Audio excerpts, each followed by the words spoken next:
Hello viewers, কেমন আছো তোমরা সবাই? আশা করি সকলেই ভালো আছো। গাইস, তোমরা যদি কালকে রাত্রে ম্যাচটা দেখে থাকো তোমরা অবশ্যই জেনে থাকবে ইন্ডিয়া ফাইনালে কোয়ালিফাই করে গেছে। এবং আজকে আমরা ইন্ডিয়া এবং সাউথ আফ্রিকার পসিবল প্লেইং 11 নিয়ে আলোচনা করবো। ভিডিওটা অনেক ইন্টারেস্টিং হয়ে চলছে, ভিডিওটা লাস্ট পর্যন্ত দেখো। ভিডিওটা যদি ভালো লেগে থাকে অবশ্যই একটি লাইক করে চ্যানেল সাবস্ক্রাইব করে দিও। গাইস, 29 ফাইনাল ম্যাচটা যদি ইন্ডিয়া জিতে তাহলে তারা 17 বছর পর টি-20 বিশ্বকাপ পাবে। আর যদি সাউথ আফ্রিকা জিতে তাহলে এটা তাদের প্রথম টি-20 বিশ্বকাপ হবে। এই ম্যাচটা দুটো টিমের কাছে খুবই গুরুত্বপূর্ণ। তো চলো বেশি কথা না বলে দুটো টিমের playing 11। Number 1 Quinton de Kock, Number 2, Reza Hendricks. Number 3, Aidin Markaram. Number 4, Tristan Stubbs. Number 5, Hendricks Klassen. Number 6, David Miller. Number 7, Marco Jensen.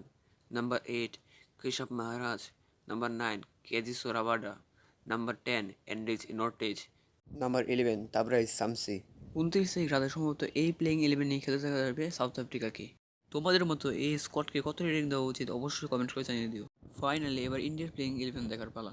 Number 1 Virat Kohli, number 2 Rohit Sharma, number 3 Rishabh Pant, number 4 Suryakumar Yadav, number 5 Hardik Pandya, number 6 Shivam Dube, number 7 Ravindra Jadeja, number 8 Axar Patel, number 9 Kuldeep Yadav, number 10 Arshdeep Singh, number 11 Jasprit Bumrah. পুরো সিজনের মতো সম্ভবত এই squad নিয়ে 29 তারিখ রাতে ফাইনালে নামবে টিম ইন্ডিয়া।